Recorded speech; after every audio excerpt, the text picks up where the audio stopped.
clicker? Sure. Drive. I think the green one.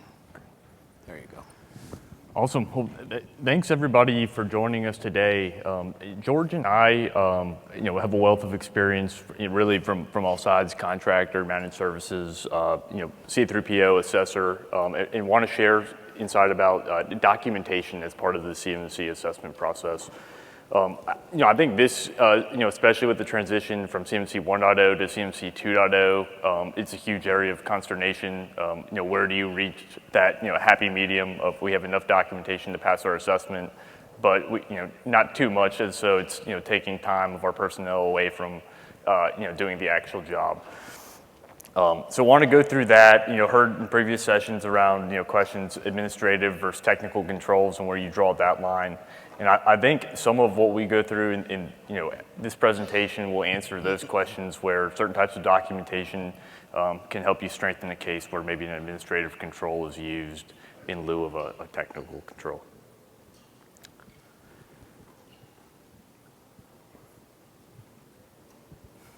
You want me to try it? Awesome. So just want to start with the basics, blocking and tackling here, going through the assessment methods. Examine is to me going to be the most common method of assessment. It takes different forms. For me, it's typically observing system evidence that's shared on screen. From an OSC, maybe their system administrator is demonstrating how they provision a user, and they'll share their Active Directory, user provisioning tickets, and things like that. It can also be inspection of documentation during the readiness review period, during the assessment week, any artifacts. So it's capturing two assessment methods of observation or inspection of documentation. So it is the one we'll focus on most today, given it's where the documentation does come in. Yep. And one good thing, or several good things about the examine exercise is that it is the first step into your CMMC journey. As you know, when you feel ready to engage with the C3PAO, you have to have documentation, you have to go through a readiness review, and that right then and there, that phase one of the CMMC assessment process, if it doesn't change in the near future, it's your first exercise of having the right documentation in front of your C3PAO. You're not going to give them everything that you have done and how you got there. So you have to find the right balance between too little, too much, and then just right, which is the presentation today. And then the other two assessment methodologies are the interview, which essentially is the DIPCAC or C3PAO validating your documentation. Are you doing what you said you're doing, and how are you doing those things? And then the test, which is essentially putting everything together. The CMMC assessment process says that they will use at least one of these exercises. However, you will quickly understand that there's going to be at least two. There's your documentation, saying what you did and how you've been doing it, and then you have to communicate, explain a little bit more of how you're actually achieving those goals and objectives. 100%. Just building on that, your security plan outlining how you meet or implement the 110 applicable controls. Part of that is an assertion. The assessor can inspect that document, interview someone around that document. That's typically your first gate or first method of assessment, and then there will typically be some type of observation, screen share, or other artifact observation during your assessment week. I think the test method is probably the least common. It is not overly common during a CMMC assessment.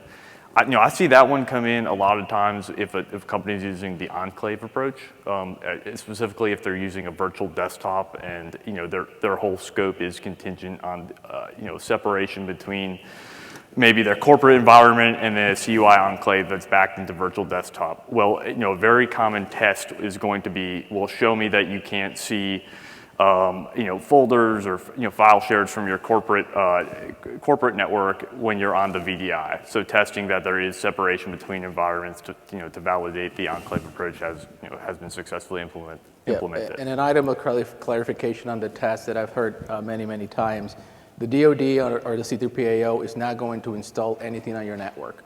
So don't think that there's going to be a piece of software that is going to crawl your network and uncover all your dirty little secrets. I see a lot of people getting nervous about that. Not that you're safe, but nonetheless, the C3PAO is not going to do that. But expect to share your screen, expect to train your personnel on what to share at what time and how much is, again, what's the right amount of information that you're willing to share with them. Thanks. That's a great point. I'm sure there are folks out there wondering if vulnerability What are you scans gonna or if you're placing agents on machines, but Which we should, I think. yeah, there won't be any of that under at least CMC 2.0. So let's go through the common types of documentation that you might be providing during an assessment. The policies and standards, I think, are the most common, and it's probably the ones that already exist at most organizations today. Policies and standards are different depending on your organization. To me, they both mean defining the high-level requirement. So you might not be defining. A lot of times policies are this shall be done. Session timeout shall be applied to systems, but it doesn't get down to that level of defining, what is the mandatory session timeout for each type of system. And that's where maybe a standard or procedure comes in, depending on how your organization structures governance. Policies are typically going to be applied to your organization. If you're using an enclave approach, you can have policies specified for your enclave, but typically we'll see them applied throughout the organization, strictly version controlled, approved by top line leadership. And for CMMC, it isn't just IT policies. You have to be cognizant of your human resources policy, other policies that might dovetail into the requirements. And in your policy, keep it simple. Keep it simple, Sergeant, right? It's essentially what Alex mentioned. What are you saying? What are you going to say that you're going to do to protect the confidentiality of CUI when it is in a particular system, handled by a particular person, and shared with a particular entity? What are those things that you're willing to do? The standard, then, it's a little bit more dynamic, more detailed. It's how are you going to enforce that policy statement and make sure that it always continues to be true, to be updated. So again, standard, more dynamic. These are the methods that our personnel are approved and authorized to use to share information externally. You can list those methods and processes and techniques in the standard. Your policy probably never changes unless you want to. And if you, again, are strategic and mindful and thoughtful enough to make it very high level, very simple, your policy almost never changes. Your standard, in the other hand, will. So keep your policy signed by, again, the right levels of the organization, leadership, et cetera, and your standard can be something that is handled at the more technical, tactical level, right? Yeah, 100%. Okay, he's the C3PAO, so I want to make sure that when I build a program, it's okay with this guy. And then the system security plan, that is your best friend. You are going to have to love it, even if you don't. It is the document that captures your entire program, how you arrived at, hey, I do have CUI, I know I have CUI, and this is what I have intentionally defined as my system boundary, which is oftentimes forgotten and misunderstood. This is what I have defined as my operating environment per the definition of this system security plan. We oftentimes focus only on the system as in IT, but we have to think about it in the system, in the people, the technology, the processes that are helping you do those things, and the locations. Don't forget about your location, your physical environment. And if you look at NARA, back when they were putting a lot of I'm not criticizing, just saying, back when they were putting a lot of context, NARA was really good at communicating that it's where you process, store, discuss CUI. So whenever we talk about, oh, this is out of scope, really, when do you talk CUI? Where do you talk about CUI, collaborate, and come up with all those great ideas? Define that as part of your operating environment. A good example also is when Alex and his team shows up to do an assessment and you welcome them with coffee and apples and all the good stuff, and he sits down with you in a conference room. That conference room hopefully is identified as part of your operating environment, a place that you are allowed and authorized to discuss CUI. All right, so if you haven't done that, please let that be one of the things that you update if you haven't already. And you identify your third parties, your external systems, which is another topic for another a conversation for another day.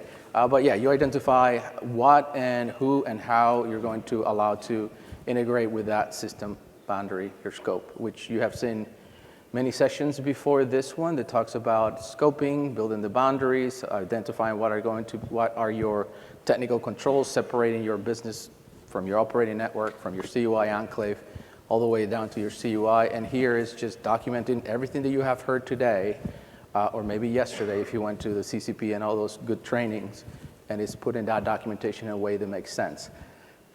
I can talk about system security plans for a while. And then the system security plan, oh, we have a slide for it, right? Just for the system, how to build a good, Yeah, absolutely. We do. All right, your turn.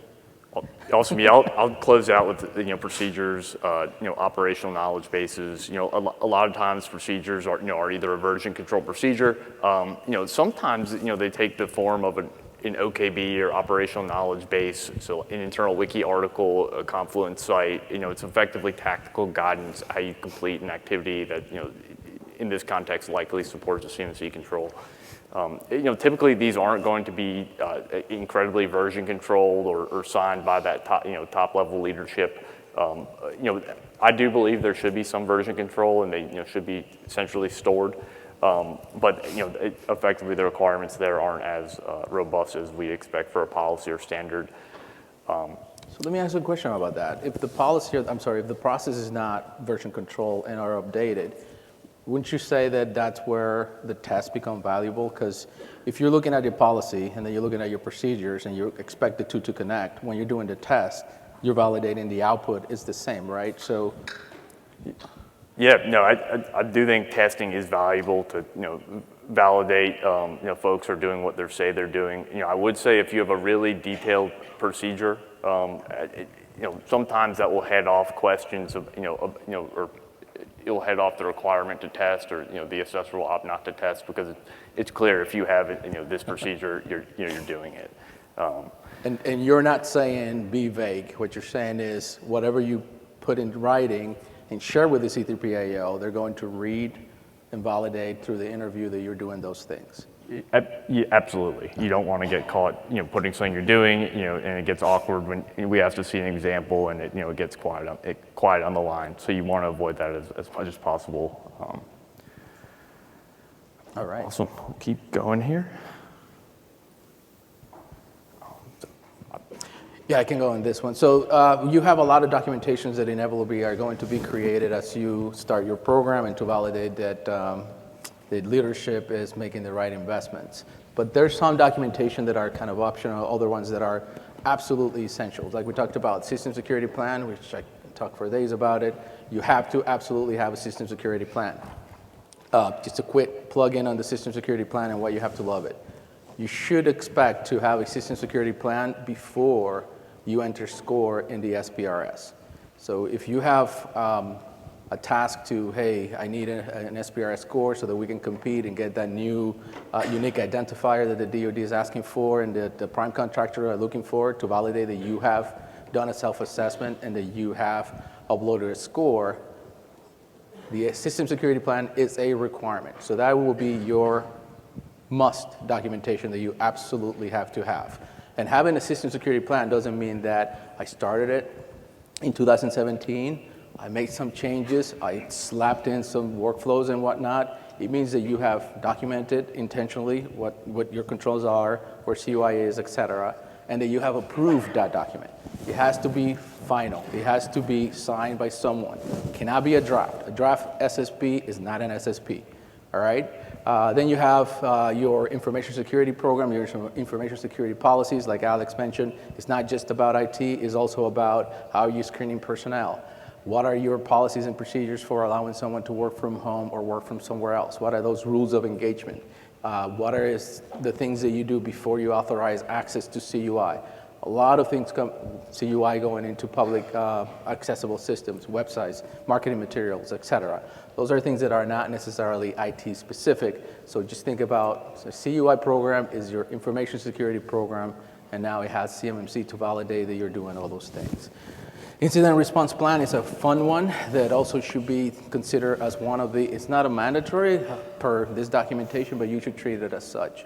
As soon as you receive CUI, you have to plan for worst case scenario, right? Unfortunately, we have to live in that world. And when something happens to that CUI that wasn't supposed to happen, you have to be able to report to the DoD per your obligations in DFAR 7012. You're going to report as soon as you find something that's being done incorrectly with CUI by an adversary or whatever the case may be, you have to report within 72 hours. To be able to report within 72 hours, you have to have a process and procedures how to treat that incident and how to report that incident. And you need, what do they call it, external certificate. You need to get one of those yesterday. You absolutely need that to make sure that you are able to report.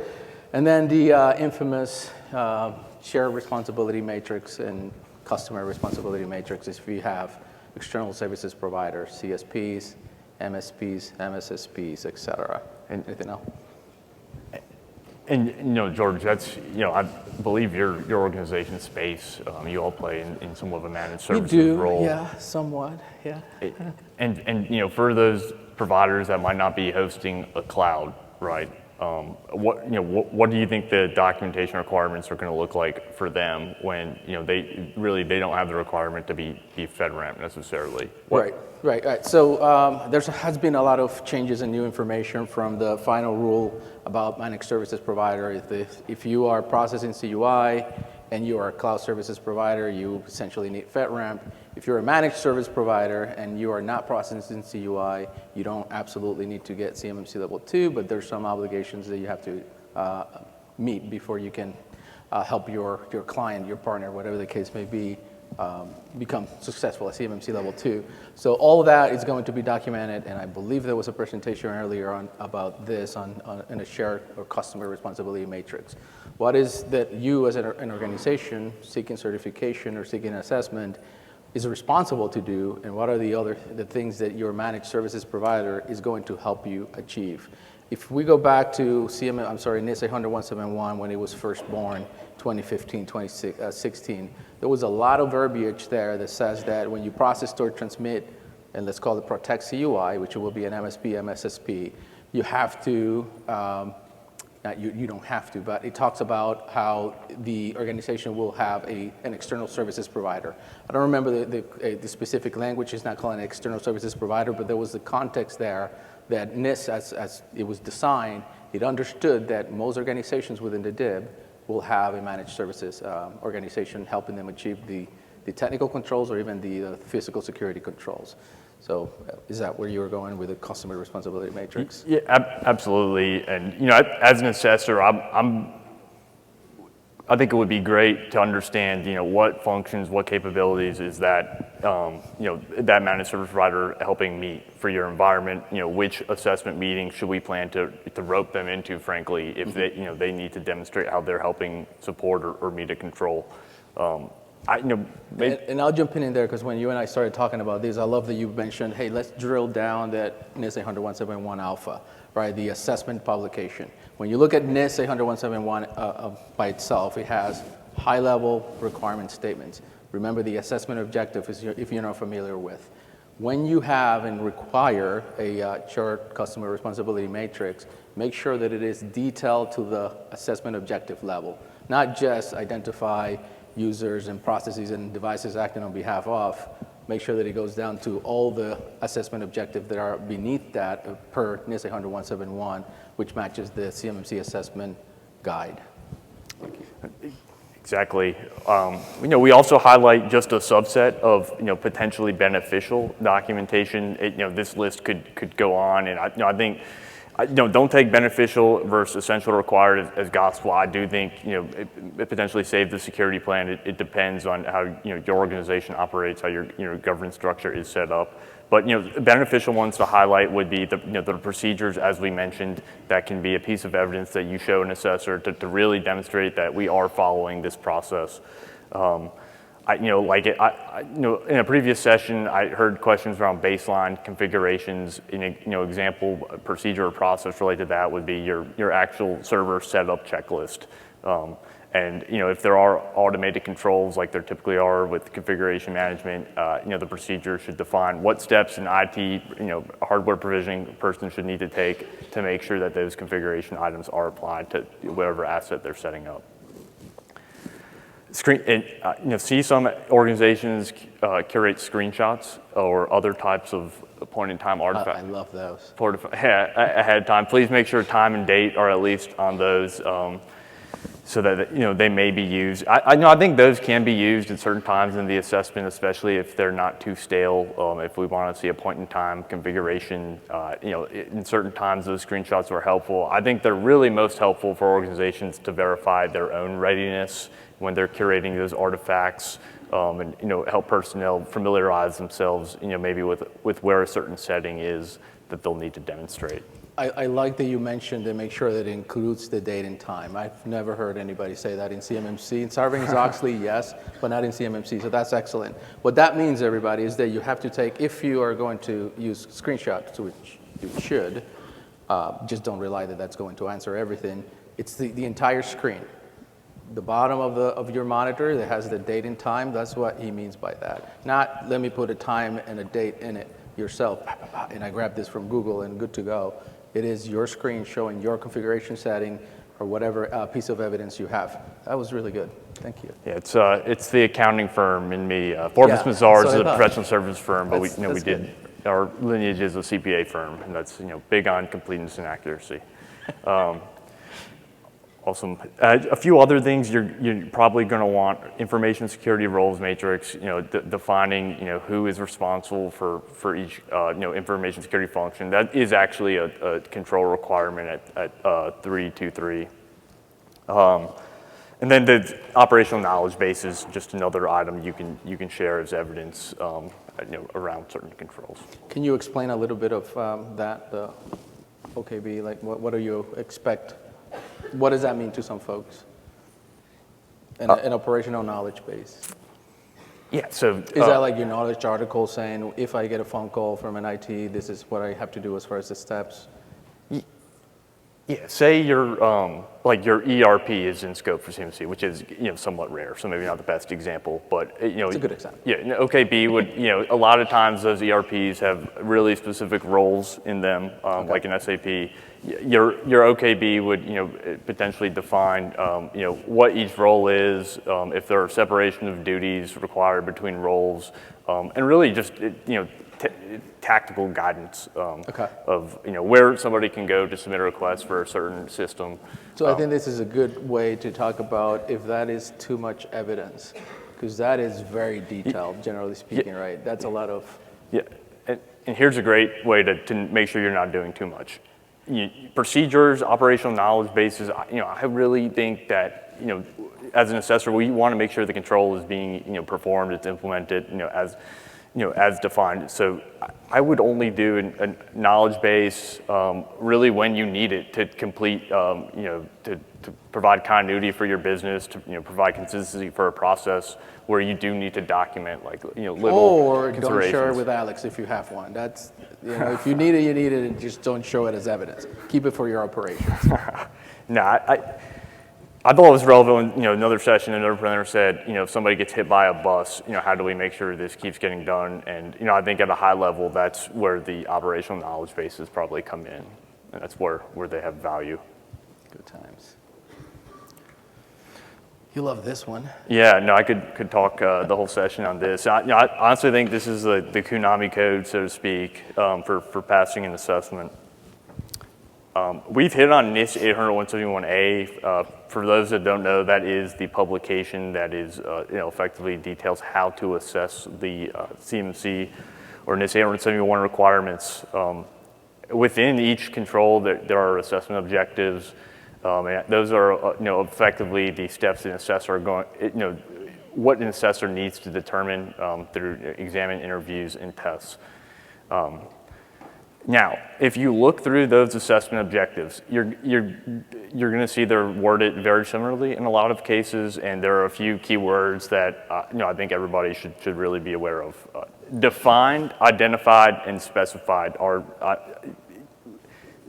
exactly what an assessor is going to look at in your policies, procedures, other documentation to make sure a specific parameter has been defined. Sometimes it's a frequency, sometimes it's a setting, but you better be sure an assessor is going to look and make sure it's there. The DIBCAC is going to look and make sure it's there. overwhelmingly, this is probably one of the most common gap items. And then on screen, we provided just a few brief examples. I do want to impress. There are, I'd say most controls have a define, identify, or specify assessment objective. I think define and identify are the two key ones. So, an example here: 3.1.10 deals with session timeout. Your first assessment objective is all, for a control like this is always going to look at, has this parameter been defined? Have you specified the period of inactivity or other condition that a session is going to time out at, or screensaver rather.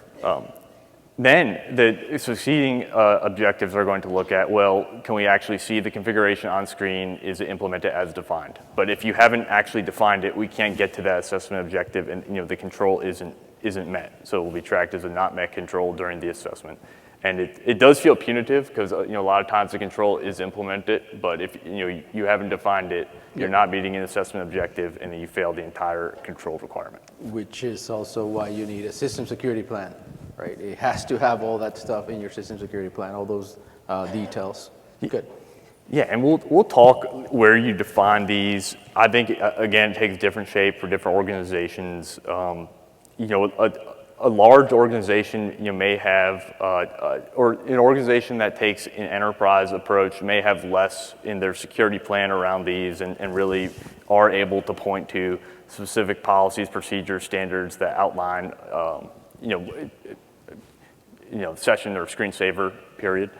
But an organization taking the enclave approach might need to define more of that in a specific document, like maybe the security plan, applicable to their environment, because if they're using an enclave approach, it's fair to reason that that environment might have more stringent protections than their corporate standards define. So I just want to impress again, I think every organization before you go through a CMC assessment should do their own readiness review, control find these objectives in this A171A, and just make sure it's somewhere in documentation it's there. Yeah, the other piece of evidence here that we talked about earlier today is, in addition to the identify and define, et cetera, you have the verify. That's another item that is going to inevitably generate a piece of evidence. That is saying that when somebody submitted a request to be added to this standard, so this ODP, so organizational defined parameters, as defined by, like Alex mentioned, that you have verified that that person, that system, that communication, et cetera, is authorized to connect to your system. You have gone through some validation process and validating and comparing your policy statement that says, am I allowed to put George in this system that says it's only allowed if you live in Connecticut, right? Why Connecticut? I don't know. Anybody from Connecticut here? You guys are excited to be here, aren't you? My goodness. Maybe us? Yeah, good stuff. Good to have you. Thank you for coming.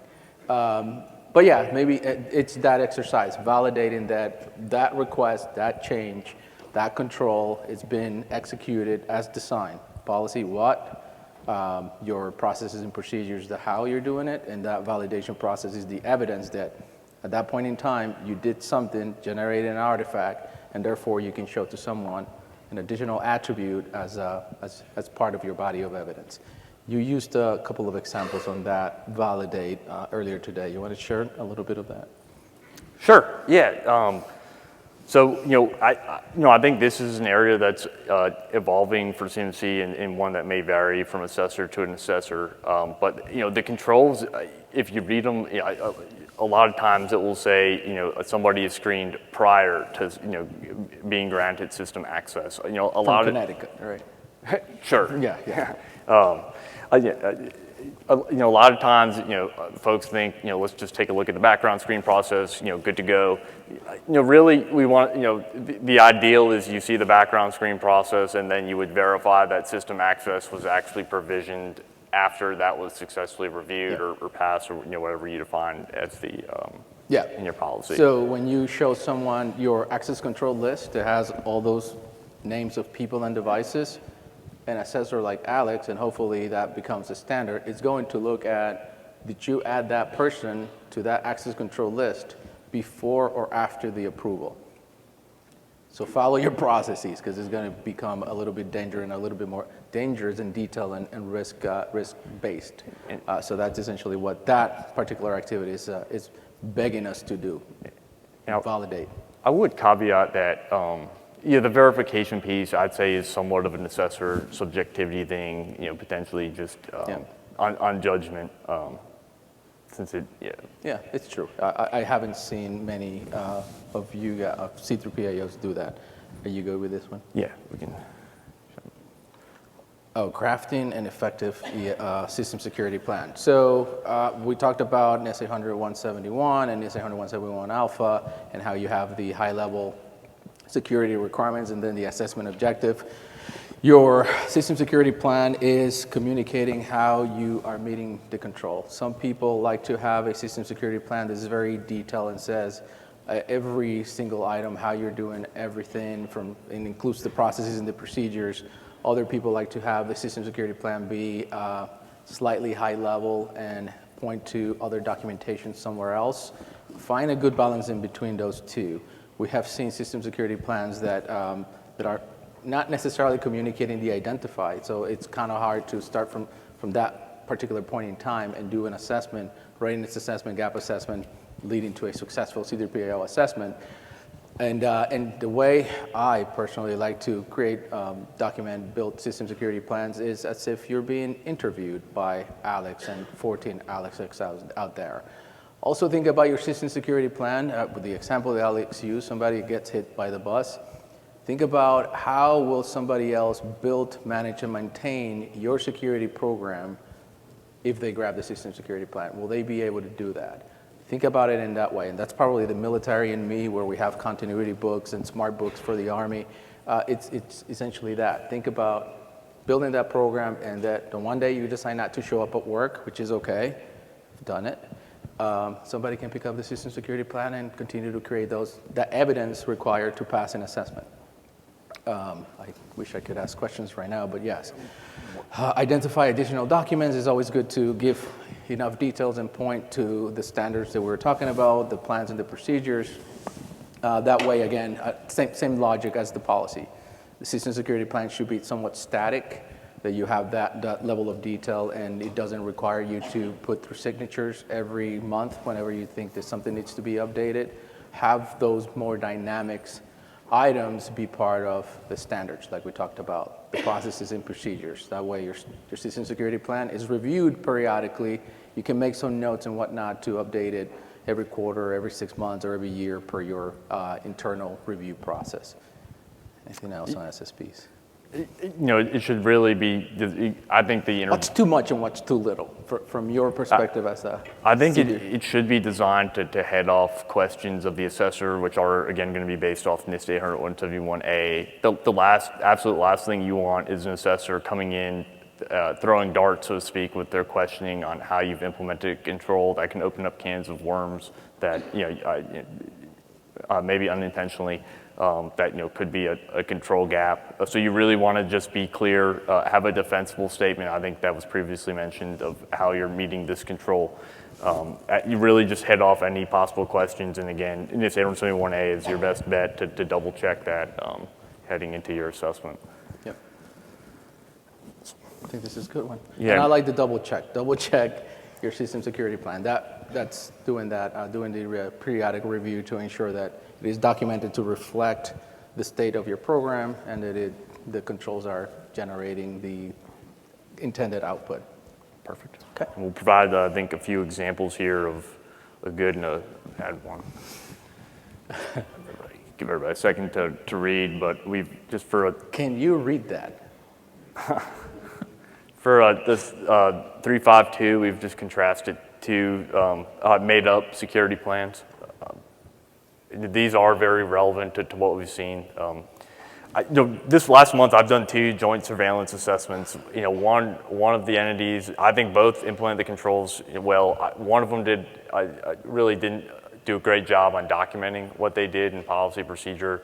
Had a ton of gaps. One did a great job and was more successful. So these are examples of what you'd see in an organization that's done a great job documenting versus an organization that, maybe hasn't done a great job. A few things to highlight on these. The differences are, the one on the right, the more basic one, is just addressing what I think most folks would do just reading the control once. Mm-hmm. The one on the left gets at, really it's clear if, that one, somebody has read through the assessment objectives intended to answer any questions that could come their way. It doesn't just talk about how users are authenticated. It hits at the other, more abstract items, devices, processes, or service accounts. It talks through how those are authenticated as a prerequisite of the system access. Effectively calls out the specific tools and use to accomplish it. So it's an assessor is going to have a much clearer idea of what to ask about and what your personnel should show.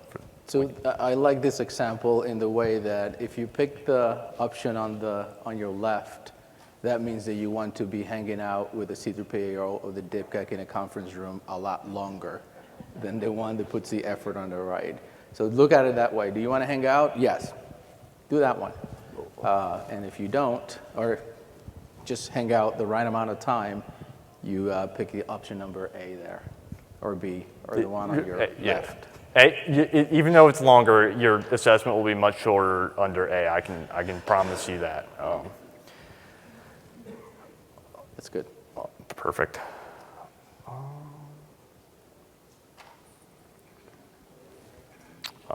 So just want to go through a few helpful tips. Version control, again, approve everything at least annually. Hold on one second. It's anyone here doing version control for your policies and your system security plan? Look at that. 50-50 perhaps? Okay, that's good. Good. I just was curious. Kudos to you guys. Good job. Awesome. Yeah, most critical for security plan and policies, those top level items. I do think if an enclave approach is used, you should still start with your enterprise policies and identify the deltas against the requirements off of that to see what documentation you need to craft specific to your CUI environment. So I always think leveraging what's already established is the best approach, and it provides for a more cohesive organization at the end of the day. Policies being communicated annually, that's also a requirement of CMC and the training family. But I do want to impress that the policies should be centrally stored. Or do you commonly see folks store this documentation? It's oftentimes you have a SharePoint site or a policy intranet site that is accessible to the public. The system security plan being in draft mode means it's not a system security plan. That comment contrasts with the policy. If no one knows where your policies are or have read the policies, then you might as well say you don't have any policies. Make sure that the policies also are specific to your audience. There's some policies that are for your users, your acceptable use policies, your rules of behavior when you work from home, et cetera. And then there's policies about how you build a system, how you introduce a new firewall, et cetera, IT-specific firewalls. Make sure that you keep them separate. Your general public doesn't need to know your security tools and how you're having those configured. So that's one thing that oftentimes it's ignored. Absolutely. Consider the annual acknowledgement process too. It goes beyond the step of providing the centrally. So let me ask you this. Is that something that you guys expect to see a list of users that are accessing CUI with a acknowledgement that they have read the CUI, acceptable use policies, et cetera?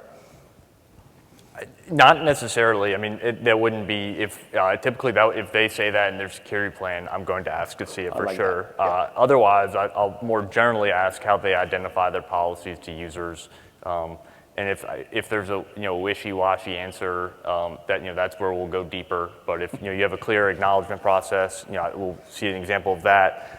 Move on. If they're centrally stored and you can clearly show how users know where to go, we can move on. So they take different forms, and that gets back to doing a great job defining of exactly what you're doing in your security plan. And that's exactly what I wanted to highlight. When you say wishy-washy answer, if you have your system security plan documented correctly, just read it. You don't have to get creative or try to find the answer. Use it as your cheat sheet. This is how we do it. Read it off. That's okay. I remember, again, being in the military, and we have Inspector General's inspections. When they ask you the questions, you pull your book and you answer the questions in which you have written and implemented your program. Do the same. Don't get creative. Don't get caught in a lie. Yeah, 100%. Obviously, always be straightforward in the security plan. You should go to questions. So I believe we are teed up for. Oh, I may have one. Oh, there's more. Yeah. So I wanted to just give a few helpful tips for interviewees. So a little bit outside the documentation realm, but one thing, always make sure your interviewees are aware of the scope, the assessment going on, the purpose of it. Good example of this, George mentioned the website folks, right? I always think it's funny during joint surveillance assessments when just for 30 minutes we pull in 2 to 3 folks from the marketing website team, and usually they're just going along with the program, step in, do a great job, and to me there must be some communication to them beforehand of here's what's going on, here's why we're doing this, here are the controls, so they know what to speak to. I always think it's funny of you just get marketing people in there for 30 minutes and they seem to dig into the cyber requirements too. Yep. So points of contact should understand the control requirements. Even system administrators, they should. A lot of times they're doing what they need to do, but they need to know how to speak to it from a compliance standpoint to answer an assessor's question. They need to know what you put in the security plan, so what they're saying lines up with what an assessor is going to expect to hear. It's not necessarily coaching them, but it is coaching them. That's one of the values of having a readiness assessment. Have someone from your team that probably have no responsibility building the program or designing the controls, come with a fresh set of an internal auditor, do an assessment on your organization, and make sure that you put those folks that are going to be part of the real assessment, if you will, through that mock assessment, through that readiness assessment, so that when you get Alex in the door, it's not the first time that they're being asked these questions and being asked to provide evidence and whatnot. Just make sure your team is ready. Absolutely. Typically, the interviewees are going to be SMEs, managers, sometimes leaders, but anyone in the organization can function as a point of contact, or in some cases, your managed service partners will have to be a part of it as well. Yep. All right. There you go. So I think that is it. We have time for questions. There's a microphone there and here, if you guys don't mind. And I hope we have a general answer. Will you be making these slides available? Oh, yes, absolutely. And we put notes on the bottom, so they're communicating a little bit of what we talked about. And you have our emails there as well. If you have any questions after the fact, by all means. Yes, and just so you know, that there's a really intense light at us. I don't know if you can see anything. So we have a silhouette going on. So you have no idea what expression I'm making, right? No, I do not. But now I can imagine what you're...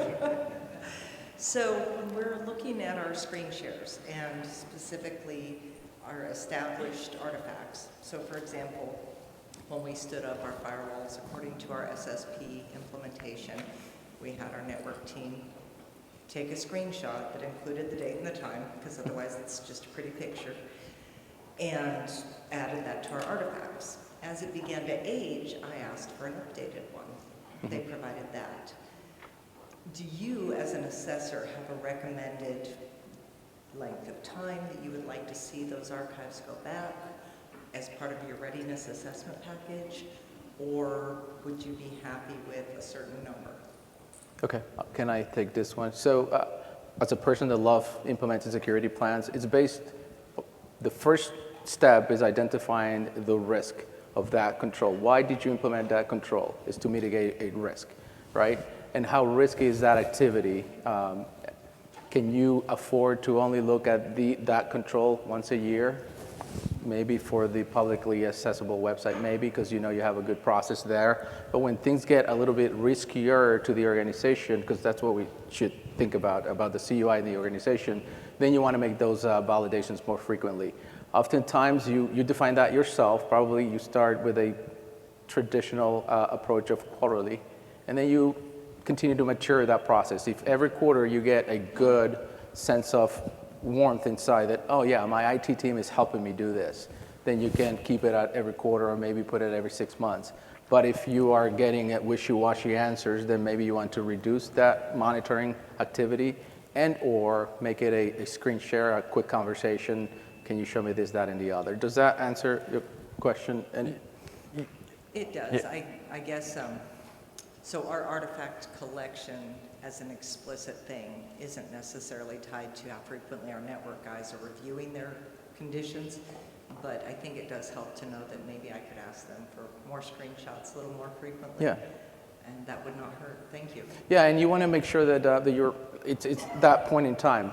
That screenshot that you got in April, and then you get the other one in August, what are the differences? And do you have, if there are new rules added to the firewall, for example, more allow rules, why are they there? Do you have the request process and the authorization, the approval to validate that those connections should be there?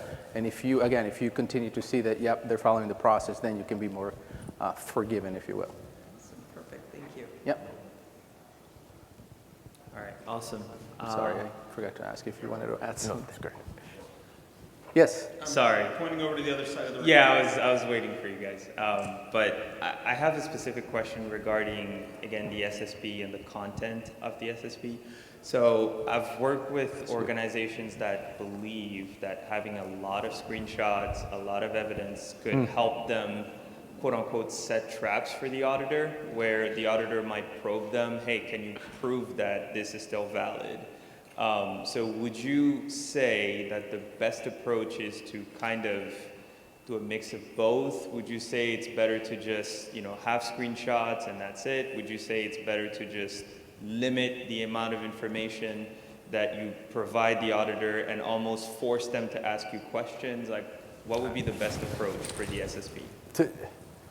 To me, I think screenshots or curating artifacts ahead of time. A screenshot, I think a lot of times an assessor, is still fair game and will want to see the configuration in real time. So I can see the trap thing if your screenshot doesn't match, what's observed in real time. When the assessor could just ask to see a screen share and ignore the screenshot. I think where artifacts are really helpful are where there may be uncommon processes and you see an example happen and you curate that. You PDF the ticket where there was the one transfer over the last 3 years and you had to reconsider their access rights. You PDF that, you retain that. And I think that's a really high value artifact that you can pull up during the assessment. Maybe it's a piece of threat intelligence that you brought in, you triaged, and it was applicable to your system, so you went ahead and made a change or followed the veteran's guidance to implement some type of emergency patch. Those type of really niche scenarios is where I think those curated assessment artifacts come into place. But I wouldn't say there's ever a requirement to have screenshots ahead of time, unless that's part of your control monitoring process. Yeah, and if you're, I don't know if you were asking from the perspective of having those screenshots as part of the SSP. Same thing that we talked about. The SSP should be static. Make all those evidence and items like artifacts outside of the SSP in a more dynamic way to keep the two decoupled. Does that answer your question? Yeah, absolutely. Thank you, guys. Thank you, sir. Yes. Thank you. One of the things that you had mentioned was discussing CUI, store, process, transmit, and I heard discuss in there. And I can see absolutely in a conference room where I've got plans laid out on the table, I've got them projected up on the wall and that kind of thing. That would be a deal. But as we're talking about just verbal discussions, suddenly that made me think a little bit more. And I wanted to see if we were trying to rope that in because I was thinking about phone calls and some of the virtual meeting rooms, and really the owner's kitchen table is now something I'm worried about because I think they probably discuss a lot of CUI and definitely FCI all day long. And that is a CRMA, right? The kitchen, that was a joke. Yeah. So yeah, you're absolutely right. But do you, generally speaking, share your social security number at the airport line to the person on the other side? So I hope you say no. So yes, absolutely, that is the case. Discussing CUI can lead to unauthorized release of that controlled information. That's why we talked about an operating environment. And when we say, yes, I am going to allow XYZ personnel and roles to work from home or for an alternate location, if you look at the federal government program, they actually have to take pictures of what that operating environment in your home looks like, right? We're not saying that we have to go to the point of being that lenient, but there has to be some separation between your kitchen table and your operating environment where you're talking, discussing, and processing CUI. Cute thing happened not too long ago. I was working on a DART program, not CUI specific. They had to do with a lot of IP. And this lady thought it was super cute that her daughter was singing about what we were talking about. Is that cute? It's not cute, because that's going to be heard by someone, and now you have unauthorized release of sensitive information. So while it is not fun, sir, and it is not a solid requirement, we're focusing on the risk of unauthorized disclosure, access, destruction, et cetera. Does that? Thank you. No, I like that clarification, and it's something to keep in mind in terms of situational awareness, certainly. From a C3PAO perspective, how do we audit that, or what are we looking at? I'm thinking contract risk management. Also, I'm thinking, alternate work site. I'm thinking my 110 controls. Yeah. To be fair, I normally can't even keep a half a dozen controls on the owners, but keep going. Yeah, so I can confirm there aren't any site visits to anyone's homes as part of CMC assessments. The alternate work sites control, we're effectively going to look at, what you've defined as your controls that bring somebody working from the kitchen table, what makes their work, save maybe what they're saying verbally, equivalently as secure as somebody working in one of your office locations. It's probably going to be a VPN, a session lock, your clean desk policy, things like that. And I think, George, you made a point that your facility that the assessor's in should be in your security plan. I think that is generally true because the facility an assessor's visiting is going to be one in scope. That's the reason they're visiting. So I think your point there was right that, the facility, that a conference room that assessors make their site visit to should be outlined if it is in scope for CUI, and it likely would be if the assessor is there. But alternate work sites, it's really more of what you've defined to bring them to an equivalent level of security as somebody sitting in It's office. back to how you define your policy, and that's what they're going to judge you against. So if you don't have it in a policy, then you're fine. But again, are you willing to accept that risk of all your people talking and doing whatever they want with CUI?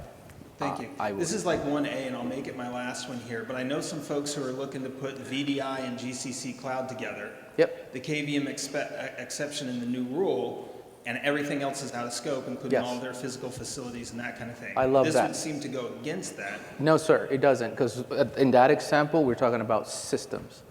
That example is making that endpoint out of scope asset. But your location and that person, the CUI asset type, they're still CUI asset type, right? The person and the location.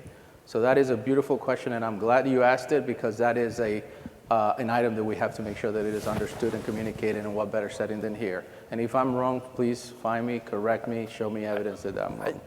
I would say there are cases where you can bring your physical office out of scope. VDI is a good use case, contingent on, you're not printing it, there's no other CUI coming in, it's, not being put on portable storage at the office, things like that. So there, I think very, very limited use case, right, for that, where you'd carve out an office. We can talk about that one offline, because we don't want to confuse people here. I appreciate it. Thank you. Yeah. Very interesting. Yeah. You guys keeping track of who was there first? We can't see, by the way. I think you point, okay. They were both there first. Thank you. Can you hear me okay? Yes, ma'am? I had a question regarding the responsibility matrix and inheritance. If an organization has a parent company, can the policies of the parent company be used as part of the assessment? That's a great question. I think we're going to see a lot more of this. 100% they can be, and really it's system based. So if a policy applies to a system, that's what we're looking at. I almost think it's indifferent to the organization. But yeah, absolutely. And there will be inheritance models intra-organization where there's a shared service environment for large contractors that services their program managed enclaves or their programs that aren't tied to the corporate environment. There will be a lot of that. And in a lot of cases, those programs on their own will use some enterprise policies, will have some of their own as part of the inheritance model. Will that also be the case if they may not be working on the same contract? Can that also be true? And if it's still the case, will that parent company need to go through a separate assessment, or will they all go through the same assessment at the same time? That's a great question. I don't want to speak authoritatively on it. To me, it's the final rule makes it clear that CMC is system focused, and system is likely going to have its own cage code or any cage code. So I would think of it of how in SPRS somebody's going to validate that system does meet CMC requirements. I guess it's a great question. I don't know the answer. If an organization is like leveraging another. Yes. Yeah. So yes, let's talk. What I was going to suggest is this. Talk offline about that one, and we should be together, and then we'll put the answers on LinkedIn or something so that everybody knows what we discussed. I have the same questions from an MSP perspective as well. Yeah. If we're maybe connect offline, that would be great just to we'll provide some more guidance. Thank you so much. Absolutely, good questions. Can we get one more? I think we're out of time, and the boss here is looking at me angrily, so. I'll be really quick. You gave an example of an effective response to a control in the SSP. And when I originally went through that exercise developing ours, it came out to about 60 pages. And I've seen a lot of articles recently, probably even some by people in this room, that say if your SSP isn't over 100 pages, you're doing something wrong. So can you explain the disconnect to me?